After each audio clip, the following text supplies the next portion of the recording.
Bonjour mesdames et messieurs, bienvenue dans cette édition d'information sur FM Télévision. Pour vous informer, Jean-Marc Kabound est toujours détenu à la prison centrale de Makala, malgré l'ordonnance de la chambre de conseil de la Cour de cassation lui assignant à résidence surveillée depuis vendredi. C'est un cadre de son parti Alliance pour le changement qui le dénonce à FM Télévision. Selon Gracia Mumbere, président de la Ligue des jeunes de l'AC, ceci est une preuve matérielle et visible que la justice souffre d'une inféodation directe aux humeurs des politiques qui gouvernent le pays avec la main de fer. Vous le savez, Jean-Marc Kabound a été arrêté mardi dernier à la fin de sa deuxième audition au parquet général près de la Cour de cassation qui l'entendait pour outrage au chef de l'État. Retour sur le voyage de Félix Tshisekedi au Tchad la semaine dernière. Pendant son séjour, le président de la République avait échangé avec la communauté congolaise vivant au Tchad. Le chef de l'État était très critique envers l'opposition. Les détails, c'est dans ce commentaire. Lors de cet échange, le chef de l'État s'est plus apaisanti sur les opposants qui disent des mensonges dans leurs sorties médiatiques.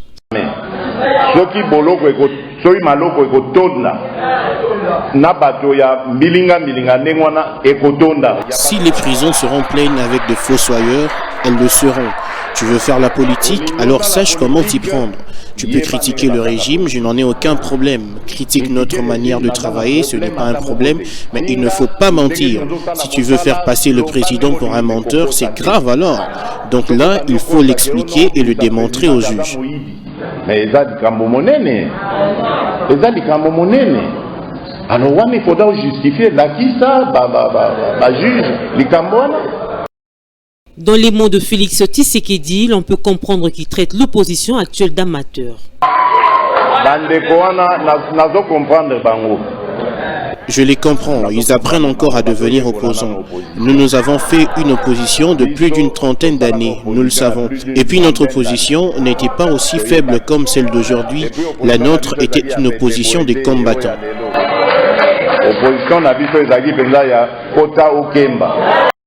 Cette opposition n'a cessé d'affirmer que le pouvoir en place n'a toujours pas produit des résultats escomptés. Ce qui sonne faux dans les oreilles du président de la République qui cite l'une de ses réalisations non de moindre. Je crois qu'il y a de cela 20 ans, il n'y avait jamais eu augmentation de salaire. Aujourd'hui, nous l'avons accompli. Vous pouvez demander aux militaires, aux enseignants, aux médecins, ils vous le diront.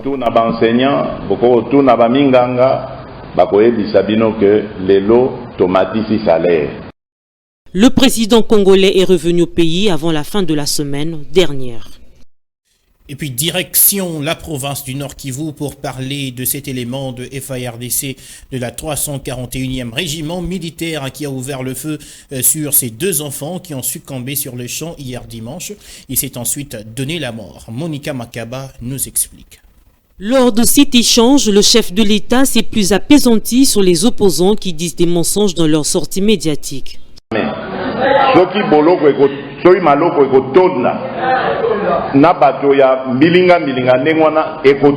Si les prisons seront pleines avec de fossoyeurs, elles le seront. Tu veux faire la politique, alors sache comment t'y prendre. Tu peux critiquer le régime, je n'en ai aucun problème. Critique notre manière de travailler, ce n'est pas un problème, mais il ne faut pas mentir. Désolé pour ce désagrément, ce n'est pas l'élément qui a été demandé. Les vidéos diffusées sur les réseaux sociaux illustrant des ex-Kuluna en train d'être fouettés ont été sorties de leur contexte. Selon le commandant du service national, il s'agit des vidéos datant de 2020 où les ex-Kuluna auteurs des vols dès leur arrivée à Kanyama KCC ont été punis. Je vous propose de suivre les explications du général Jean-Pierre Kasson-Okabwik. Ils sont dans un centre de formation paramilitaire. Il y a des niveaux de sanctions. Est-ce que ces jeunes, il fallait, de leur premier forfait, qu'ils soient mis devant la justice militaire? Non. Parce qu'ils n'étaient pas encore enseignés au règlement militaire. Et le commandant a estimé, je ne suis pas son avocat, c'est le rapport que j'ai eu, il a estimé qu'il fallait d'abord commencer par ce que nous appelons dans l'armée une punition de corps.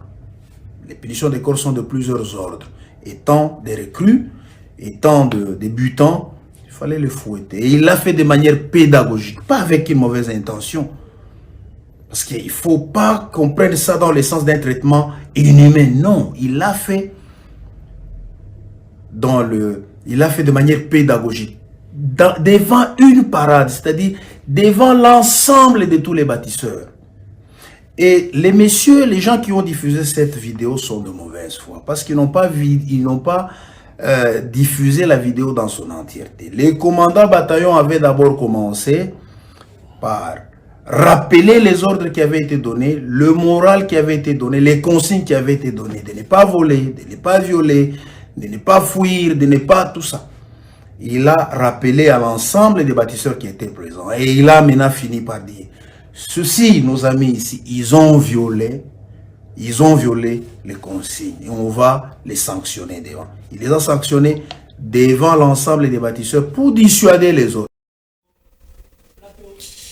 Préparation des 9e Jeux de la francophonie, les ministres des Sports et son collègue des infrastructures doivent appuyer sur l'accélérateur. Le Conseil de ministres leur a encouragé de poursuivre les travaux d'aménagement des voies d'accès et finaliser les opérations d'acquisition d'équipements. Joël Bisseba.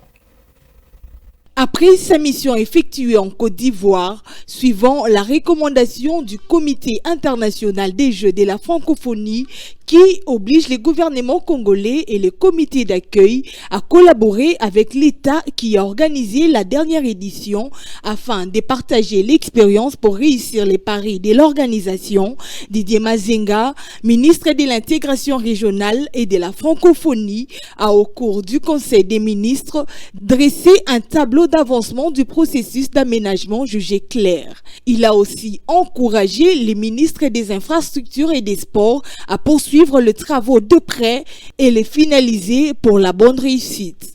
Pour rappel, le jeu de la francophonie devrait se tenir à Kinshasa en août 2022. À la suite des retards connus dans la réalisation des infrastructures, ils ont été reportés pour août 2023. On parle sport toujours. Les Léopards basketball jouent le dernier virage des éliminatoires de la Coupe du Monde 2023. La dernière fenêtre prévue fin août. Emmanuel Mayonneau, sélectionneur national des Léopards, a rendu public la liste des 16 présélectionnés et 4 réservistes. Lionel Ngolo, précision. À quelques jours du coup d'envoi de la 3e et dernière fenêtre des éliminatoires du Mondial Basketball 2023, le sélectionneur national des Léopards a dévoilé la liste des 7 présélectionnés et 4 réservistes.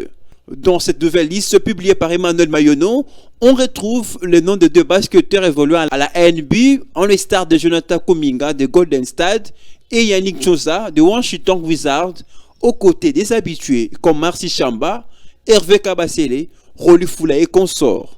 Lors de cette 1e étape pour la qualification à la Coupe du Monde qui se tiendra à Monastir du 26 au 28 août prochain, le fleuve congolais joueront le Cameroun, le Cap-Vert et la Tunisie, pays hôte. La RDC va affronter de nouveau le même nation au mois de février pour la dernière fenêtre. Voici rapidement les noms de présélectionnés d'Emmanuel Mayonneau pour la 3e fenêtre. Nous avons Malela Moutouale, Maïka Bongo, Marcy Chamba, Christian Loutete, Patrick Mwamba, Joël Tamboué, Shekina Munanga, Rolly Foula, Rodrigue Bongo, Jonathan Kimunga, Christian Yanga, Henri Pono, Jordan Chako, Yannick Chosa, Hervé Kabasele et enfin Jonathan Kassibabou. L'avenir appartient désormais au fauve congolais. À 5 matchs, il s'approche de la Coupe du Monde 2023. Mesdames et messieurs, c'est l'heure de la revue de presse.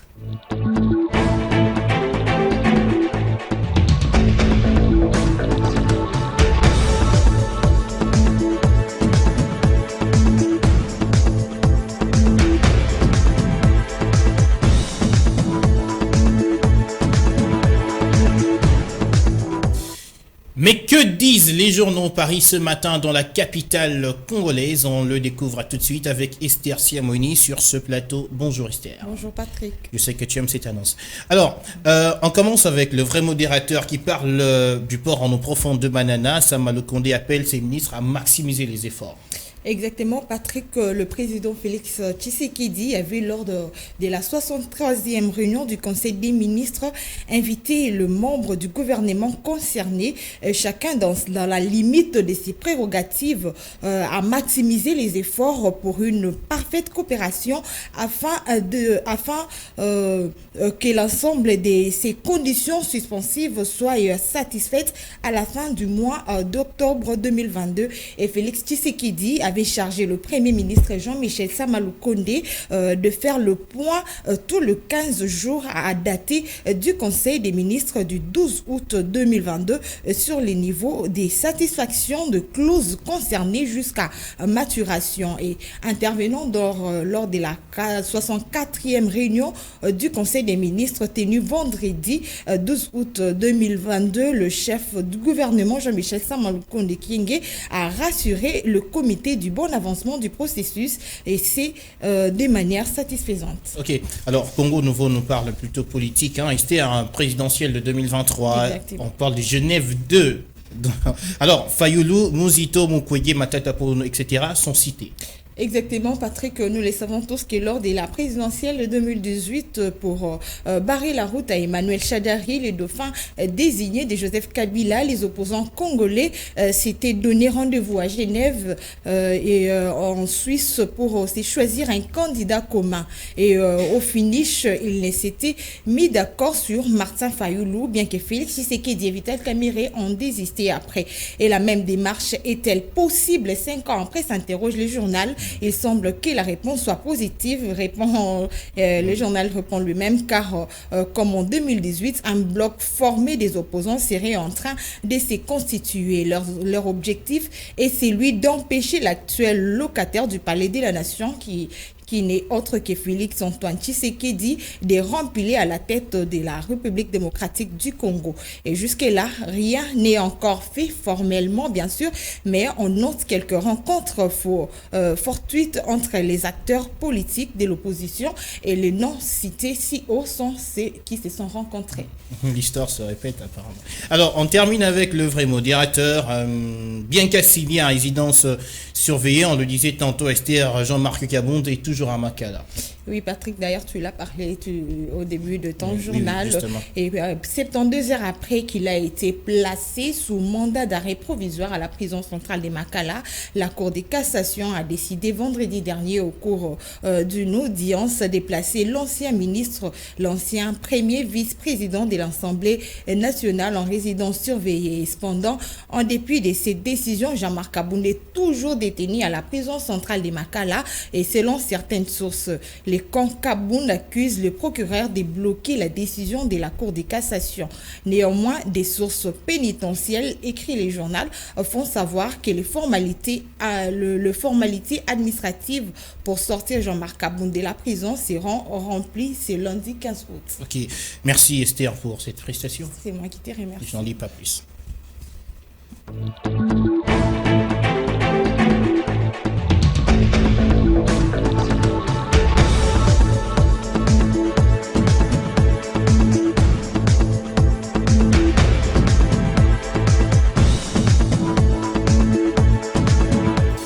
C'est la fin de cette édition de la mi-journée. Madame, Messieurs, merci à tous de nous avoir suivis. Vous pouvez suivre FM Télévision sur l'application Blue OTT à télécharger sur Play Store ou Apple Store. Ce soir, retrouvez Ruth Dinanzei pour la grande édition. Au revoir.